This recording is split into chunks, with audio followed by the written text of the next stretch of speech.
like to stand and pledge allegiance to the flag, please. I pledge allegiance to the flag of the United States of America and to the republic for which it stands, one nation, under God, indivisible, with liberty and justice for all.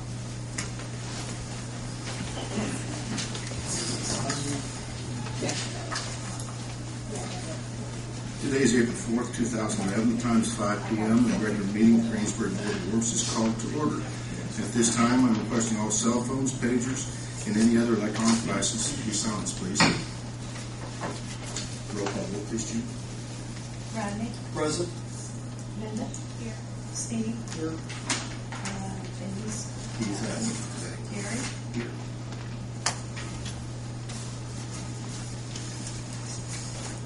First, approve the minutes from the March 7th meeting. Does anyone see any discrepancies or additions or deletions? Make the motion to approve. Second. Discussion. Hearing none, roll call vote, please, Jim. Steve. Here. Linda. Here and Okay. Yes. Rodney. Yes. Gary. Yes. No old business, all new business. Gary Murray. GRW, Service, yes. Thanks. Good evening. I have Joey Comer with CERC with Southeastern Indiana Regional Plan Commission and Scott Tomke with GRW Engineers.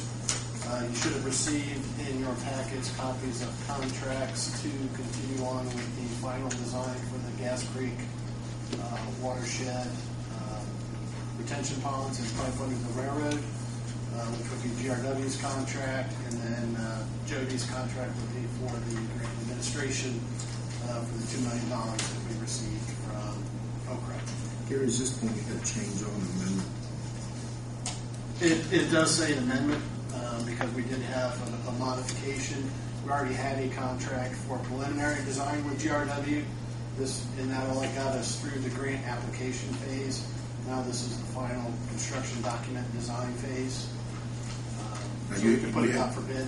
We already had one in our packet, and you had an amendment. Yes, I had another one. They sent us two signed original, so I didn't sign original back. Okay, what is the difference between the one in our packet and the one you had there? Same thing. Okay. It's just that they said two. You had an original because Janet took the original. They just had copies. Okay. This is original that I have here. Yes, that was signed by President Scott. Okay. So what later you have two executed copies in the room? Yes.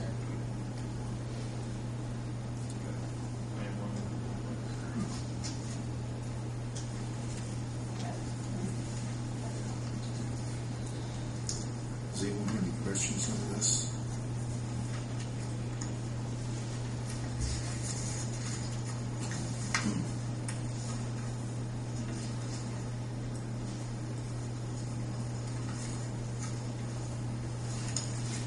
Questions?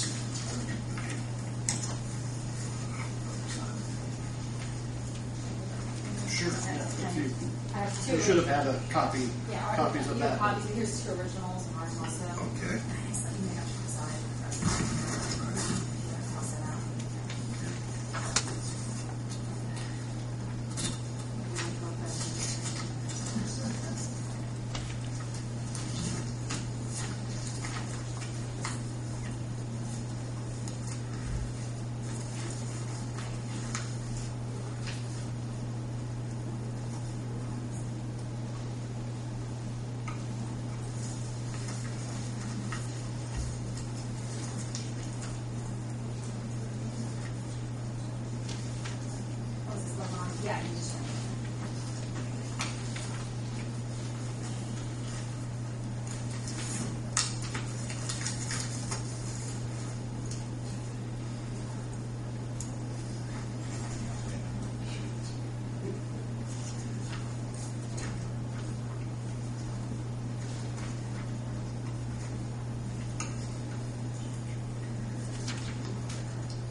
Probably ought to have. Oh, Okay. Yeah, motion. Entertain a motion to accept the new contracts on GRW and Cersei Gas Creek project. Okay. Second? Second. Second. Any discussion? Hearing none, roll call vote, please, Jean. Linda? Yes. Rodney? Yes. Steve? Gary? Yes. Thank you.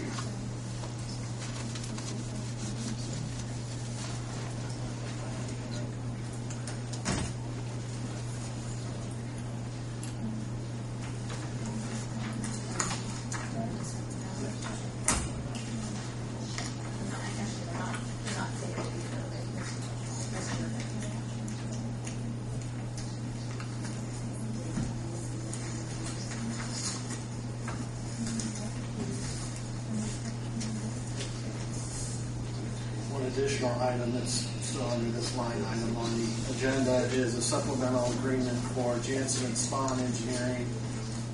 That was necessitated by the change in drainage laws from the time that contract was let back in 2003.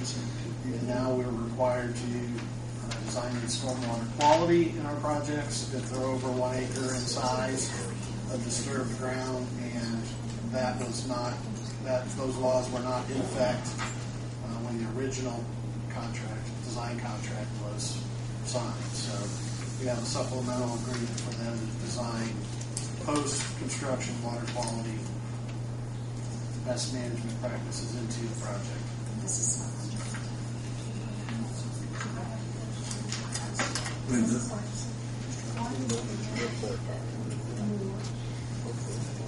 It's weird the way they word it. They give you the original amount, then they give you what their increase is, and then total it. So it's not more. They're asking, I think, for another 5,500 or something like that.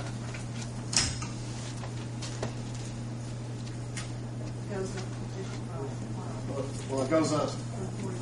Right, and that's the difference that they're asking.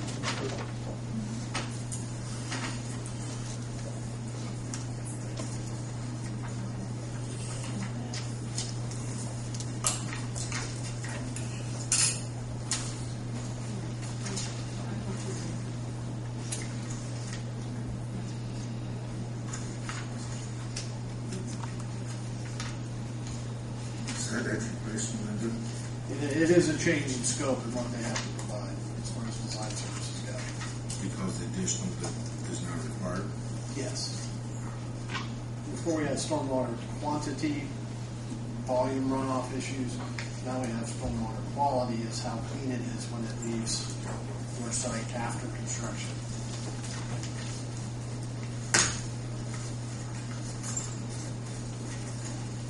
Well, Jerry, we're still here. You want to give us a Main Street update? we need to do a motion to accept that additional Yes, services it is. agreement. It was all included here, right? Yes, everything was included in the packets. No, I mean on what we just approved here. No, you did a separate project. You did the Gas Creek watershed, GRW and services. This is for Jansen and Spahn on Vandalia Road. Okay. Okay. But they're all lumped under the same line item on the agenda.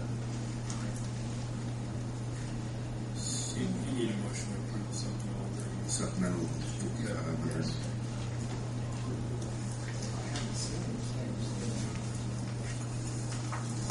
Should be all. Steve's Trying to trying to recommend a contract for services.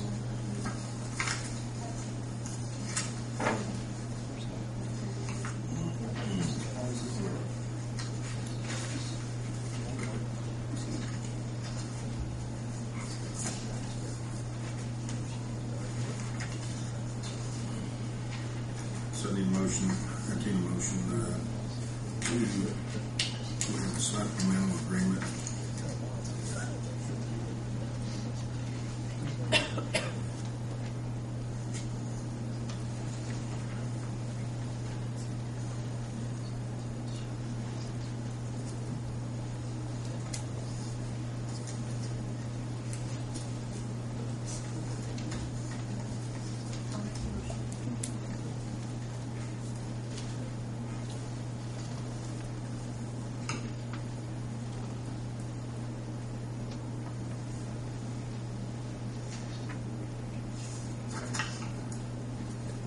Discussion. Hearing none, we'll call the vote, please, Gene. Rodney, Yes. Steve, Yes. Linda, yes, Gary. Yes, ma'am. Okay, Gary, now Lake Street update. Lincoln Street, First Street is still closed from south of First Street to the South Hospital Drive. Should continue that way through the end of the month. It's supposed to be open back up with limited access after May 1.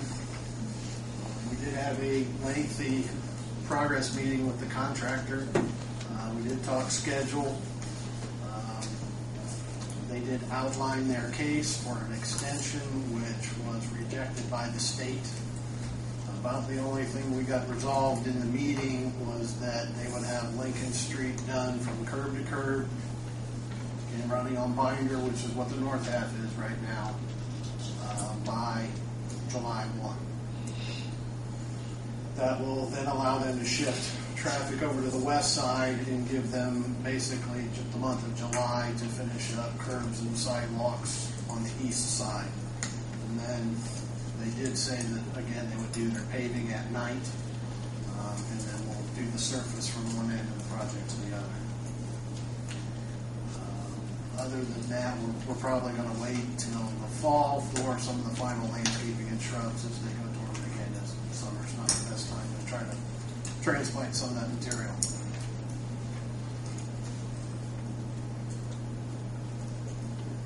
So we're looking maybe in another 3 to 4 weeks in the hospital. Yes. Be closed there for the hospital. And this week, being forecast with a lot of rain, I don't know how that's going to affect them. But they felt confident, even with a few days of rain, that they could make the May 1 date.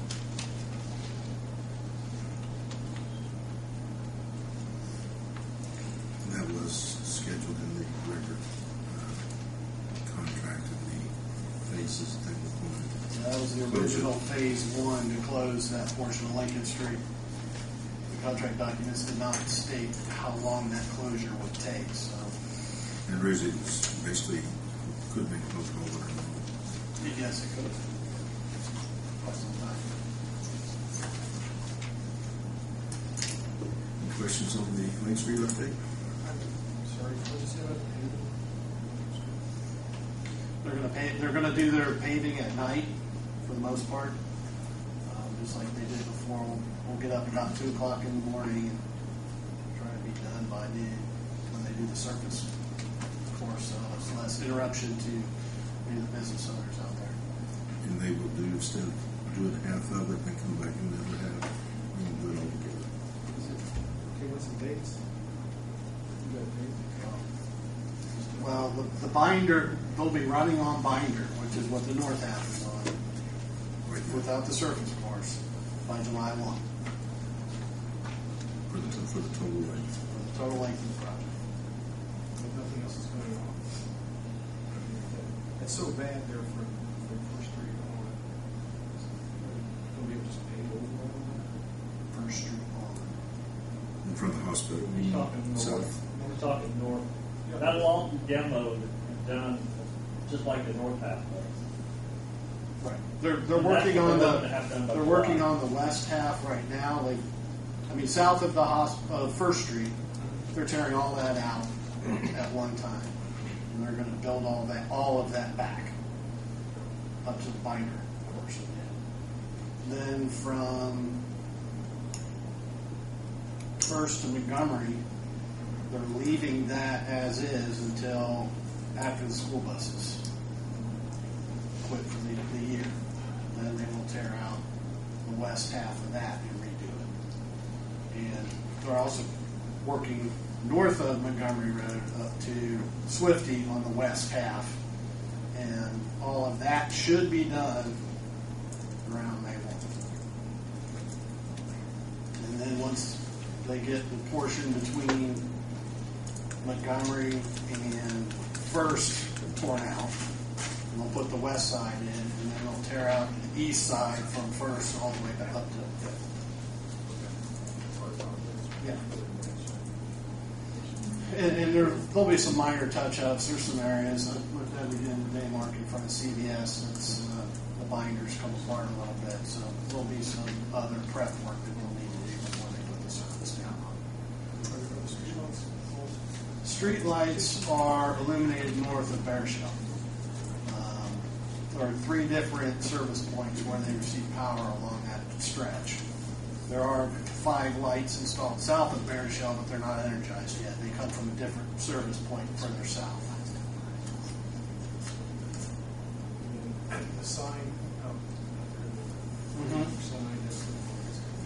It is coming along pretty well. The 2 end pieces where it says City of Greensburg were cast from. That's a cast stone. And we rejected the pieces that came in because they wanted to add another joint to insert a real small piece. It was supposed to have a notch in it. We said no, according to the approved shop drawings. So that should be, those were rejected, I want to say a week ago Friday. So they expect the new pieces to be in late this week, early next week.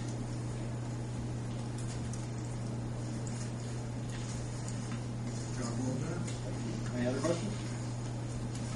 Thank you. Thank you, Gary. Item on the agenda, Jeff Smith. I'm taking my place. Okay.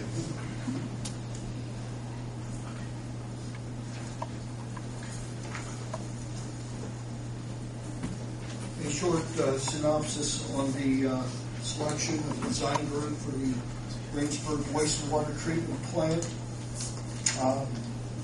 At the conclusion of the last regular scheduled Board of Works meeting, Mr. Smith established a committee to look at the documents that were presented at that meeting. There were 5 of us on the committee: Mr. Smith, the wastewater treatment supervisor, Mr. Coster Camper, transportation supervisor, Rick Denny, water department supervisor, Gary Murray, city engineer, and myself representing the Board of Works. We met on Monday, March 21st to submit our rankings of the documents that we had perused previous to that. We discussed our findings, and upon the results of this discussion, we selected 4 firms to be interviewed. The interviews were held on Tuesday morning, March 29, 2011. And following this interview process, we reached consensus to make a recommendation of the Brenner Design Group.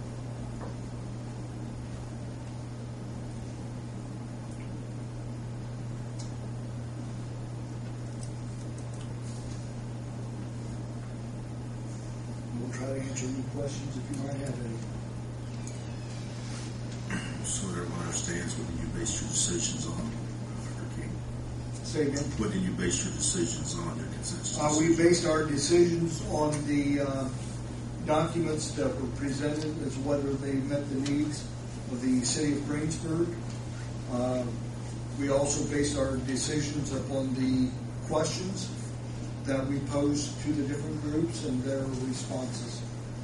That's how we thought they would work with the people that they need to work with. We were very pleased that out of the 4 that we did interview, that there were 2 of them that were extremely close, and we felt comfortable with either one of them, but we did come to the final selection of the Brenner Design Group.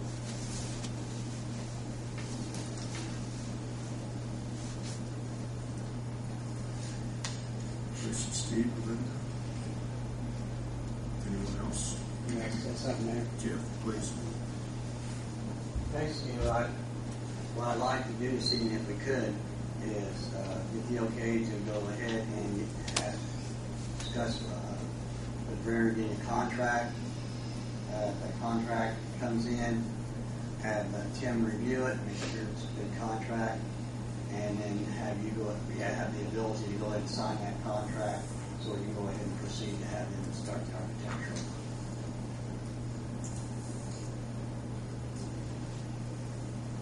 Because I don't have a contract right now, basically we just did the selection to come back to tell you what our selection was, our recommendations. Linda, Steve, you guys have any questions? What I'm here, Is there a time issue here, time Basically, not really. We could probably wait, but they would, during their interview process, they would like to have the administration building under roof by November 1, so then they can go ahead and continue working all winter and have it complete next spring. That was the only time. I think that would be okay if, after we review the city attorney of the contract, There is some time sensitivity to the design. Yeah, to the And design. being able to get it bid. Yeah. Waiting a month to sign the contract would put them under a very tight time frame to get the architectural design done, bid, and have a contractor have it under roof by November. would that work for everyone? As soon as we receive the contract, you guys review it, look through it, we'll get it to Tim right away for him to review and respond. If everything's okay, then we will go ahead and sign the contract. Traditionally, you don't do this. Because if there's an issue with the contract, I bring it to the board's attention and say, here are some of the concerns that I have, etc.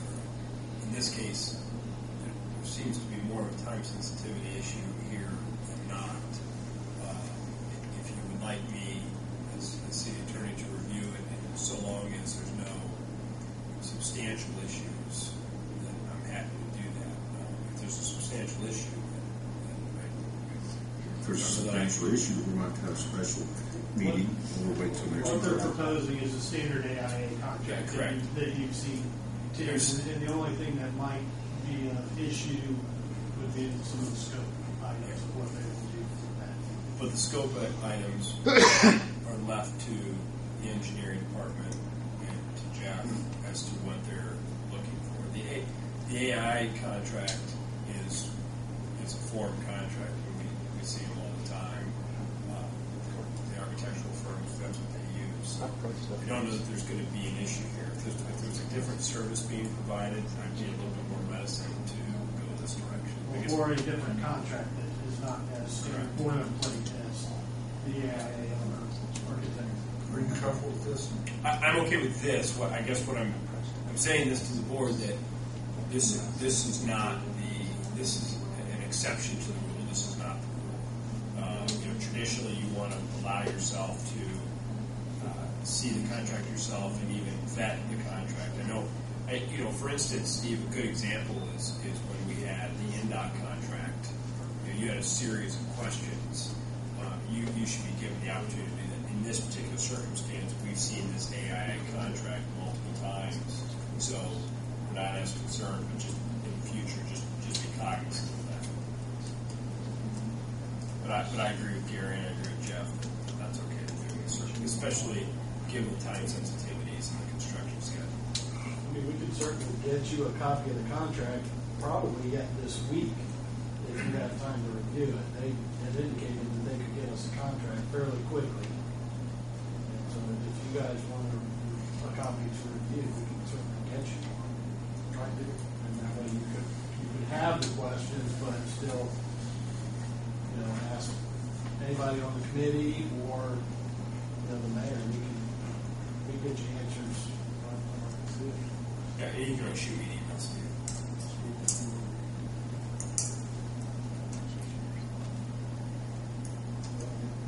Should we have a special meeting? Well, as I said, we should. If you see you have several questions that can't be answered without going to the meeting and have discussion, we should have another meeting. I'd like to try to avoid it if possible. But if there's any need or questions, reasons for it, we should. I think pretty willing. We take a look at it, if we have something that we think needs to be discussed, and see if we can have a meeting.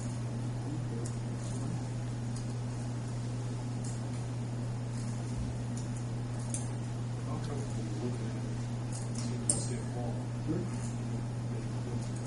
Is that okay with you? We don't have to call a meeting, right? Okay. If we need one, we have them 3 hours notice. We'll try to get that email now.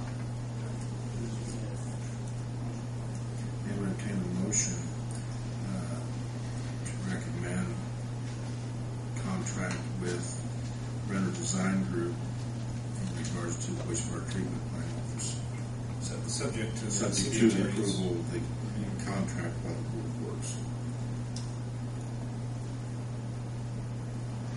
Does that take a vote?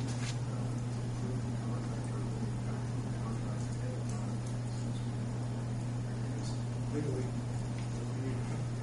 Well, what the condition that you're putting on it is subject to the city attorney's review and approval. In your review of it, you say to me, I'm not comfortable with this, then it won't get the city attorney's approval. This is something that allows the process to move a little bit more expeditiously, but it's not something you would do. If it was a abnormal contractor, not boilerplate contractor, I wouldn't advise you to do it. We'll have it that way. I'll make the motion. Make the motion for it. Discussion. Hearing none, roll call vote, please, Jim. Randy? Yes. Linda? Yes. Steve? Yes. Gary? Yes.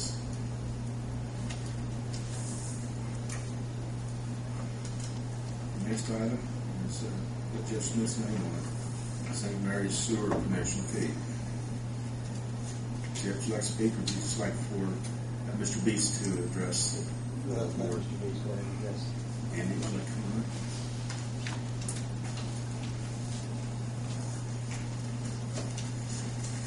I'm Andy Beats, business manager of St. Mary's, and in going through, there's an impact and connection fee for the sewer on the new facility that we have.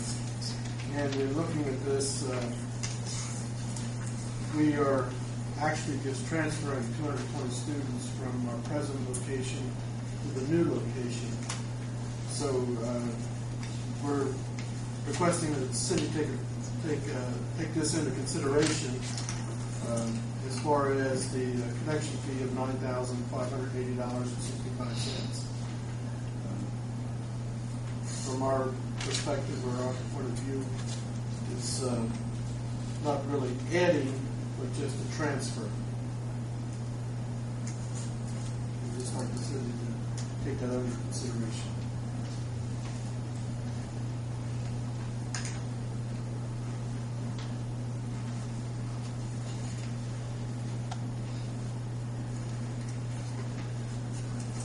Andy, in this request, does that include the difference in the 8 and 12-inch water No, line? no, that will be covered under the waterworks meeting, which I think is coming up on Third Tuesday. Yes, and Rick and I are looking at that. We need to have more discussion on that. The rates that are established, are those established by Ordinance. ordinance? Yes. Are we in a position as a board of works to waive the regulations in the ordinance? Jeff, do you want to touch on that, or? Well, I think this issue came up or this come up previously. And I think that the way that this has been handled previously, and Donna and Jeff speak up if I'm wrong, but that it has been, the precedent has been set that in not-for-profit organizations it has been accepted. Is that? They paid for them as well. We didn't excuse any fees. Is that what you're? Yeah, I thought that you didn't previously that some not-for-profits have been. Okay. The last one that came before the board did. Was it true? The one thing we've ever done, I believe, is make an adjustment in the inspection cost, which is, it's not really a part of the building permit either. Okay. The building permit is one cost. Is Kathy here? No. I believe that building permits for a situation like that is what, $50 or something. It's very low cost. Where you get involved is in the inspections. Sort of the Gary, would you like to help me out here? This is a sanitary sewer availability. Yeah, but- This has got nothing to do with the building inspection. Right. But Yeah, and Tim that's what I'm Tim was saying. confused on the issue. The connection fees and availability fees were not waived for that Okay. last one, Okay. but the other fees that Gary is speaking Yeah. of, I believe they did do some adjusting to that. And we haven't done that for a while, to my Yeah, recollection. that's Have we ever done it? Only We one- haven't. not I'm that I talking can about- think of I'm on the talking- utility part. Yeah, I'm not talking about the connection. Go ahead. I'm sorry. Well, we discussed the guys that flew into them. You're talking about the AAA? Covered in Carter shit down here, but that's all it's doing there. That would be based on their usage. They don't even come back to us. Well, there were subsequent conversations, but I don't know where they stand as to whether they're still interested in doing it. But it wasn't their original question. There was a question because at this particular time, they weren't sure of the amount of gallonage that was going to be going through. They were seeking to have a modification of what they would have to pay, and what we talked about was actually amending amending the ordinance. And we have not. We've talked with Umball about whether that was feasible. And Jeff, you may want to step in here. Now, on Ace's situation, they came out and basically said, all right, the first test on discharge like 60,000 gallons a day of water and treatment. So that's what I told them the connection fee would be, based on 60,000 gallons. Now, when they finally got said and done, they were back to about 6,000 gallons per day because they didn't know how much water they could process. But they were agreeable to ramping up Yes. the connection fee. And so what we did is we talked with Umball about whether that made sense for the city. And in Umball, the last discussion that I believe we had was they said, yeah, that's not going to hurt you so long as you devise an ordinance to reflect that. So there's been discussion as to whether we should do that. But that being said, I don't know that we've had any serious subsequent discussions with AAA as to whether they're still interested. So it I hasn't don't remember been. them ever coming back to the No, I don't think they want to come to the board of works. when we asked for some recommendations from them. Yeah, I don't recall. I mean, off the top of my head, I don't But recall. in that case, it's all already in place. It's a matter of them just starting to do it. Right. Yeah. What, There's nothing to do. Everything's already there, right? what Ace, you mean? Yeah. Yes. Now, in this case, when we talk about connection fee, does the city have cost? Okay, Donna, you need help us here. Donna deals with it all the time. The water company has an availability fee or connection fee. It's called an availability fee. Okay, and the wastewater is connection fee. Yes, sir. And we have never waived that. Two recent experiences is the Habitat for Humanity home that was built on South Franklin Street. They paid the tap home fee for water and wastewater. I call it tap home fee a connection fee. They paid that. The Bread of Life, did they have a tap home fee or connection fee? Don't remember that one. They did because it already existed. Yeah, if it was existing and it did not change the usage or the consumption, they would not have paid availability or connection fee. Was there another example that you and I One of the discussed? schools just added on a building a couple years ago, they had to pay. The schools did. So there really is nothing in our ordinance where we can, let's say, transfer it from one spot to another, even though it's the same amount of pupils or students. We've never gotten into that situation before. And I guess my question is, Tim, according to our ordinance, would we be permitted to even consider waiving any or part of it? I'm unaware of where in the ordinance it would allow the Board of Works to waive it. Again, if I'm incorrect, I mean, historically, I thought there had been some precedent where, before my time, but where a not-for-profit had been waived, but Don, I obviously defer to Don and Jeff on that issue. But I don't know where, even if that was the case, I don't know where in the ordinance that has been allowed. Well, they're saying it hasn't happened, so it's not an issue. But I don't know. And I believe where you were talking to was adjusting the inspection fees. I may have misunderstood. This was a completely unrelated conversation where I talked with Donna about this. So I mean, that's the reason I wanted her input.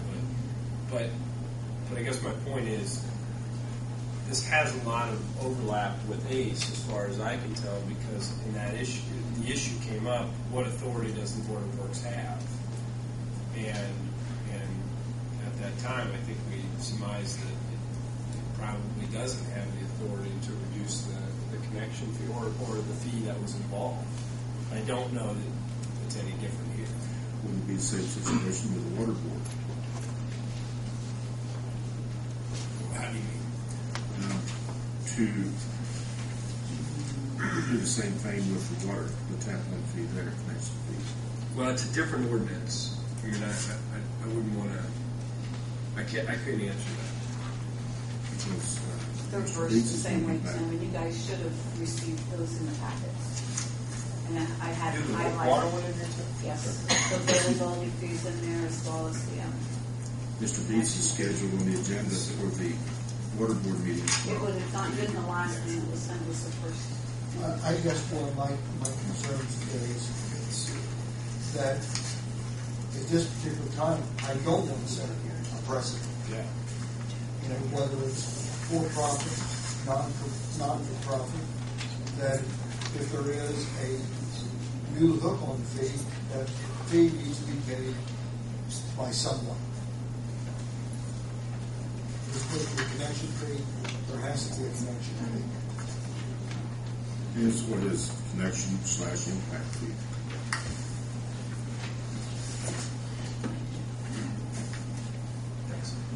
And I know what Mr. Beats is trying to say. He was like to transfer it.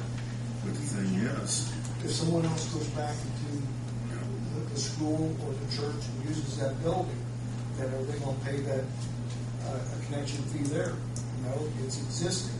So we lose out on, the city loses out on both ends. and you see there was never an impact fee paid on the school there. We didn't have those when that was done, just years ago. And basically the impact fee is to try to maintain the current system. The current system that we have to make this upkeep. I'd like to help all the non-profits that I know we can, especially for the ordinance. There's some things that, that we could help them with, but they're not near this level.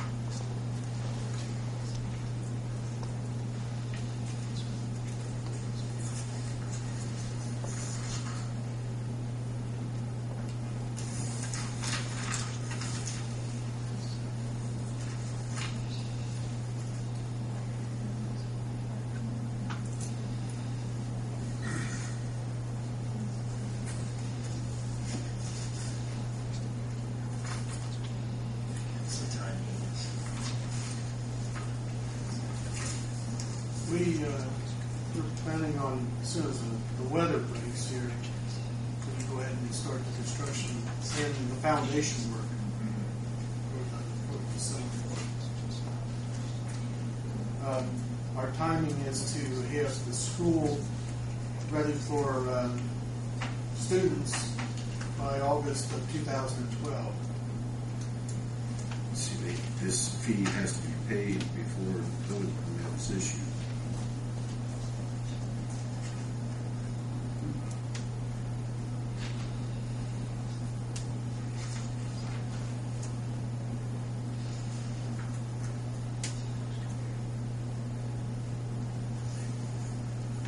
I'm not sure what authority the paperwork has to do.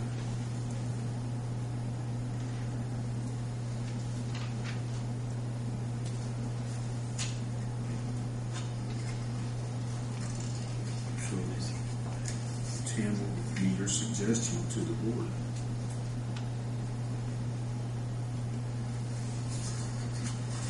Well, my take on it as of right now is that I don't know that the board has the authority to take any action on the request.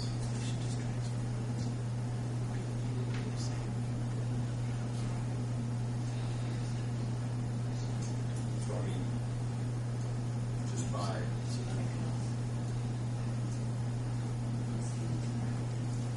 by that alone, I think that the board would have to be in a position where they're forced to decline the request, deny the request.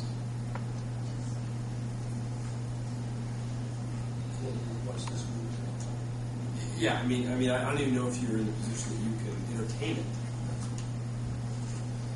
Because this ordinance, Well, it doesn't give us any variance there. There's leeway to do that. Would you like a copy of this? The ordinance? Uh-huh. Yeah, if you don't mind. Sure. You can have this one here. Okay. It's got the water and the wastewater ordinance in there. But this time, Andy, I don't see where we can move on anything. Okay. May I ask a question? If the board doesn't have the authority to make a decision on the ordinance or on this here, what are my steps as far as requesting that an ordinance variance? Well, I don't know that you can do a variance to utility fee necessarily. There could be a request that the ordinance is modified, and that request has come up in the past. I mean, it's not outside of the realm of possibility. As far as the timing of your request goes, whether that ordinance would ever be, if it were to even be amended, and council saw it necessary to do so, I don't know that could be done in a timely manner. I'm not saying it couldn't be, or some other remedy couldn't be established through the ordinance, but as I sit here today, I think that you're going to require some sort of ordinance modification to allow for that. And the only other point I want to make is that, it is a transfer, and we're not really adding to the capacity of the sewage facility from that standpoint. Yeah, I hear what you're saying. Again, I don't know that even with that line of argument, if it was meritorious, I don't know that the ordinance allows for this to happen. But I do think that Dr. King made a point that if someone else were to utilize the existing line, that I think, am I tracking what you were saying, Dr. King, is that someone else utilizes the current spot and then there's a new spot created, there will not have been a fee captured either on the existing or on the new. If I sell my house and move and build a new house, I'm going to put a connection. If I own a business and I choose to close down that business and move to another place, I'm going to have to have a connection fee. Because of that. Correct. And then in that situation, someone takes over your old business, there will be an increase. You yourself are not increasing it, but whoever fills the old spot would be increasing. Another scenario that potentially could take place if we disconnected at the old facility. Now I realize that old facility wasn't under any impact fees simply because of the age and the ordinances that were there. But if that facility was not to be used and we disconnected from that standpoint, think anyone ever thought going down this road, because if you look at the ordinance, it says any new construction.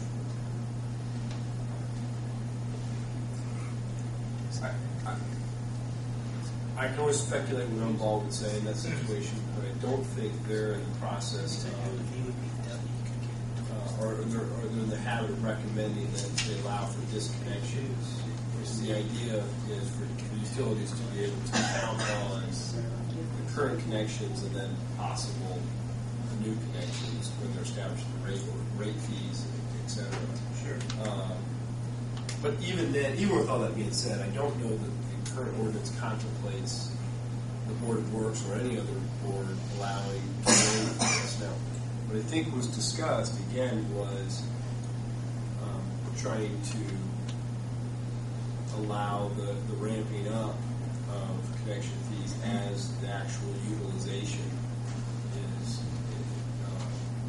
is measured. I mean that, and so I'm not saying that that's what the city will do or the city council would want to do. I'm just saying there was some discussion, so it may be worthwhile bringing it to the council's attention about that possibility. But unfortunately, I don't know that satisfies your request at the time sensitivities.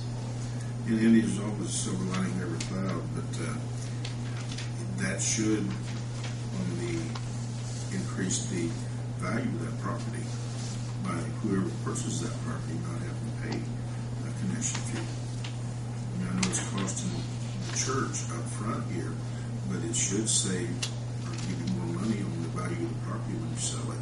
Because if you sold it and the purchaser knew they were going to have to pay, let's say, $5 to $10 grand there, you know, the place would actually be worth that much less. And I understand what you're trying to do here, not trying to keep them paying money up front, but in the long run, it may work out for you. Okay. And again, as the fiscal body, the council could elect us to modify the ordinance to allow for waivers. That gets a little touchy because suddenly it's selective enforcement of those fees, and that can get pretty touchy.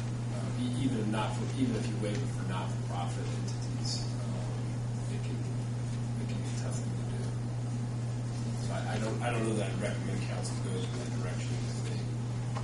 But what has been talked about in my mind is perhaps the city may want to contemplate having a smaller connection fee and allowing it For non-profits or what have you. And Andy, I'm really sorry the board is too, though. I'm sure they feel the same way that we can't help you more than we have to. Okay, thank you for your consideration. Thank you, Andy. Next item on the agenda, Stacy Chastain.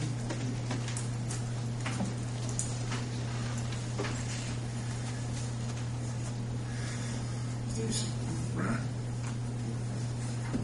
Forwards. Here to, I think the letter in your packet requesting the unpaid leave taxes.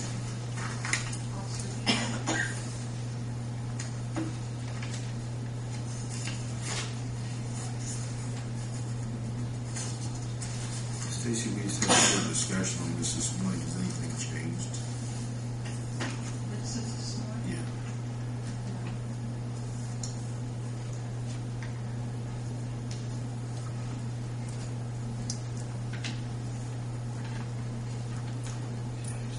Your decision.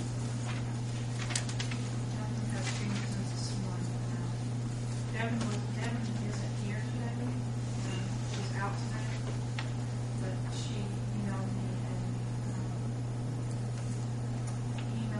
forwarded an email from the board team for board this morning that she did have clarification on. And she had asked him to clarify, asking whether her report was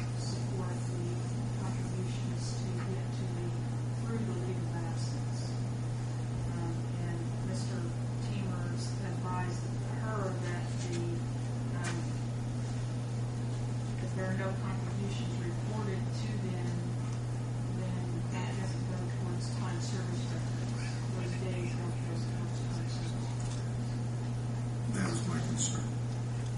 Right, what Stacy is saying was something that I was just made aware of this afternoon, and I wasn't aware that email had been sent or any of those discussions were made. I had been in touch with PERF myself following last month's meeting when that didn't work out as far as using the sick time. In this situation, as the city policy states, and I assume you probably got a copy of it along with the letter that I submitted, and that calendar was mapped out by Devin. What Stacy is saying is once a person goes on unpaid leave, that from that point, during that period of time, if there's no contributions being made to PERF, as far as PERF's concerned, your time doesn't count. But according to city policy, the city continues to pay your health insurance and your PERF contributions. And when I contacted PERF this afternoon, after the chief made me aware of this email, PERF made that perfectly clear. Yes, if your PERF is being paid, your time does count. And the chief and I reviewed the city policy, and it does state that if a person is granted an unpaid leave period, that PERF contributions continue to be paid. So when you leave absence, the city still has to pay PERF and according to city policy, it says that PERF benefits continue to be paid, as well as insurance. I don't think the insurance was ever an issue, but didn't think that the PERF contribution